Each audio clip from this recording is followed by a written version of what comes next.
கார்த்திகை புராணம் 23ஆம் அத்தியாயம்.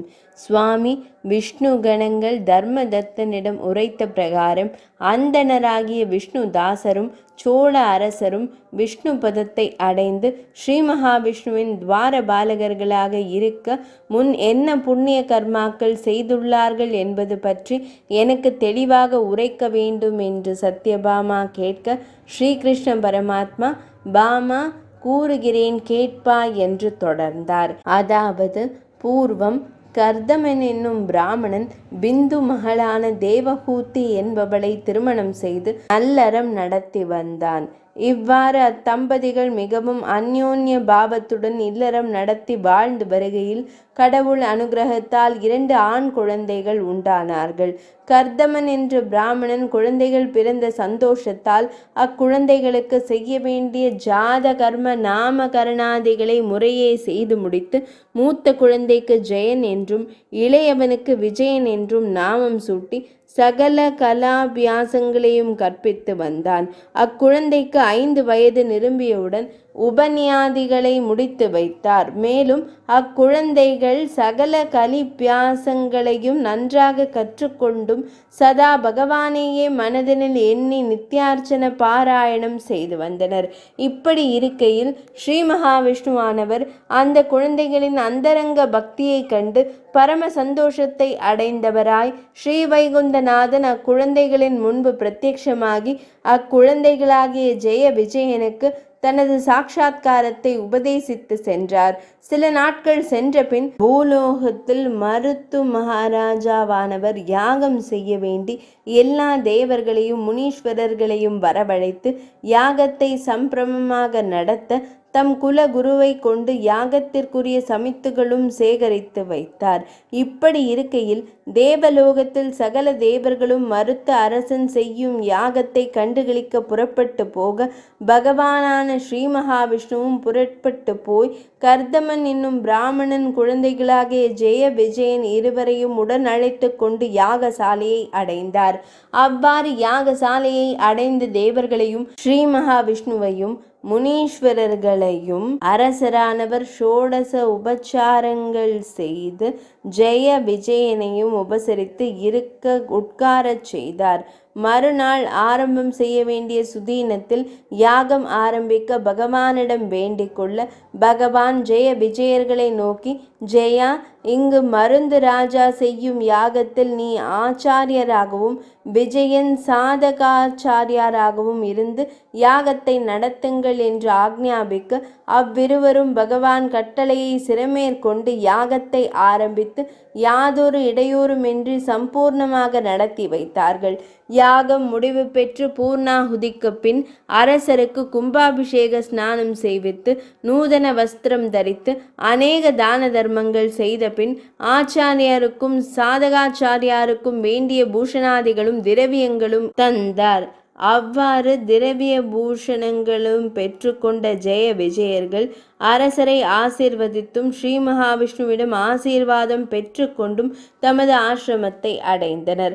ஆசிரமத்தை அடைந்த ஜெய விஜயன் தமக்கு கிடைத்திருக்கும் திரவிய பூஷணங்களை பாகம் செய்து கொள்ள வேண்டும் என்று ஜெயன் கூற, விஜயனானவன், அண்ணா, இந்த யாகத்தில் கிடைத்த சகல பூஷண தலங்களும் எனக்கே உரியது, இதில் உனக்கு பங்கு கிடையாது என்று சொல்ல, ஜெயனானவன், தம்பி, நாம் இருவரும் இருந்துதானே யாகத்தை நடத்தினோம், ஆகையால் அதில் எனக்கு பாகம் உண்டு, இது நீ மறுக்க கூடாது என்று கேட்க, விஜயனானவன், அண்ணா, இந்த பொருளில் உனக்கு ஒரு தூசி அளவும் கொடுக்கவே மாட்டேன் என்று சொல்லவும் ஜெயனுக்கு கோபம் வந்து, அடே பண பிசாசே, எனக்கு சேர வேண்டிய பாதி திரவியத்தை எனக்கு கொடுக்க மறுத்ததினால் நீ முதலையாக போக கடவா என்று சபித்தான். பார்த்தான் விஜயன். உடனே, அண்ணா, அப்படியாயின் நீயும் ஒரு மத யானையாக மாறி காட்டில் அலைந்து திரிய கடவா என்று பதில் சாபம் கொடுக்கவும் அங்கு ஸ்ரீ மகாவிஷ்ணுவானவர் பிரசன்னமாகி, அடே மந்த புத்தி உள்ளவர்களே, உங்கள் இருவருக்குள் பொறுமை என்பது இல்லாமல் சபித்து கொண்டீர்கள், என்ன புத்திசாலித்தனம் இது என்று வருத்தமுற ஜெய விஜயர்கள் ஸ்ரீ மகாவிஷ்ணுவை நோக்கி சுவாமி, நாங்கள் அறியாத்தனத்தினாலும் அற்ப புத்தியினாலும் இவ்வாறு சபித்து கொண்டோம். நாங்கள் கொடுத்து கொண்ட சாபத்திற்கு எவ்விதம் விமோசனம் ஏற்படும் என்பது எங்களுக்கு தெரிவிக்க வேண்டும் என்று வேண்டிக் கொள்ள ஸ்ரீ மகாவிஷ்ணுவான பகவான், அப்பா, சிறுவர்களாகிய நீங்கள் அடைந்த பொறாமை என்னும் குணமாகிய மதமே சாபத்திற்கு காரணமாயிருக்கிறது.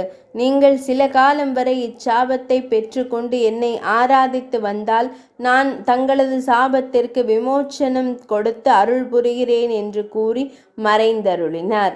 சாபமடைந்த விஜயனானவன் கண்டகி நதிக்கரையை அடைந்து சாபத்தின்படி முதலையானான். ஜெயனானவன் யானை உருக்கொண்டு காட்டில் அலைந்து திரியலானான். இப்படியே சில நாட்கள், மாதங்கள், வருடங்கள் கழிந்தன. இப்படி இருக்க கார்த்திகை மாதம் பிறந்ததும் கார்த்திகை மகாத்மியத்தை சிரவணம் செய்வதற்கு ஒரு பிராமணன் அந்த கந்தகி நதி கரையை அடைந்து விதிப்படி ஸ்நான, சந்தியா, வந்தன, ஜப, தப அனுஷ்டானங்களை செய்து அவற்றை முடித்து கொண்டு கார்த்திகை மகாத்மியத்தை படிக்க ஆரம்பித்து வாசித்து கொண்டிருக்கையில் தற்செயலாக ஒரு பெரிய யானையானது நீராடுவதற்காக அந்த கந்தகி நதி கரையை அடைந்து ஜலத்தில் இறங்கியதும் நீருக்குள் இறங்கியதும் அந்நதிக்குள் வாசம் செய்து கொண்டிருக்கும் பெரிய முதலையானது நீந்தி ஓடி வந்து அந்த யானையின் காலை கவ்விக்கொண்டு இழுக்க யானையானது வலி தாங்காது அபய குரலில் பகவானை நோக்கி, ஹே அநாத ரக்ஷகா, ஆபத் பாந்தவா, அடியேனே இது சமயம் வந்து ரட்சித்தருள வேண்டும்.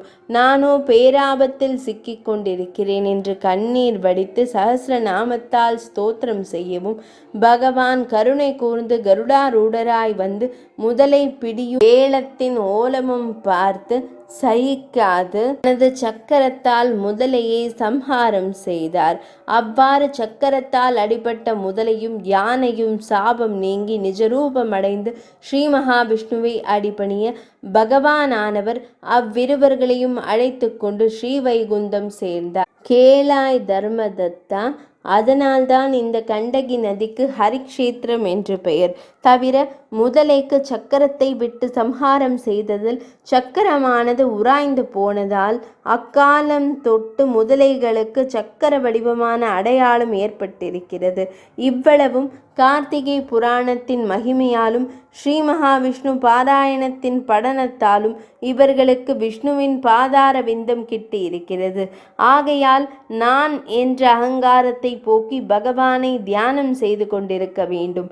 தவிர ஐப்பசி, தை, சித்திரை அந்த 3 மாதத்தில் பிராத கால ஸ்நானம் செய்தும் ஏகாதசி விரதத்தை நடத்தியும் துளசி வனத்தை பரிபாலித்தும் துஷ்டர்களை நிகிரகித்தும் சிஷ்டர்களை ஆதரித்தும் வந்தால் அந்த சாயுஜ்ய பதவியை நீ அடைவாய்.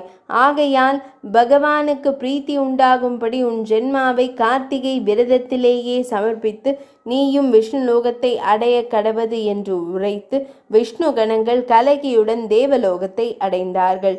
தர்மதத்தனானவர் விஷ்ணு கணங்களின் சொற்படி கடவுள் ஆராதனை, வந்தனை, வழிபாடுகள் தவறாது செய்து வந்து தேகாந்தியத்தில் தன் குடும்ப சகிதம் விஷ்ணு பதவி அடைந்தார்கள் என்று பிருத்து மன்னரிடம் நாரத மாமுனிவரானவர் கூறிய இந்த சரித்திரத்தை பகவான் ஸ்ரீ கிருஷ்ணர் தேவி சத்யபாமைக்கு கூறி அருளினார். 23ஆம் அத்தியாயம் நிறைவடைந்தது.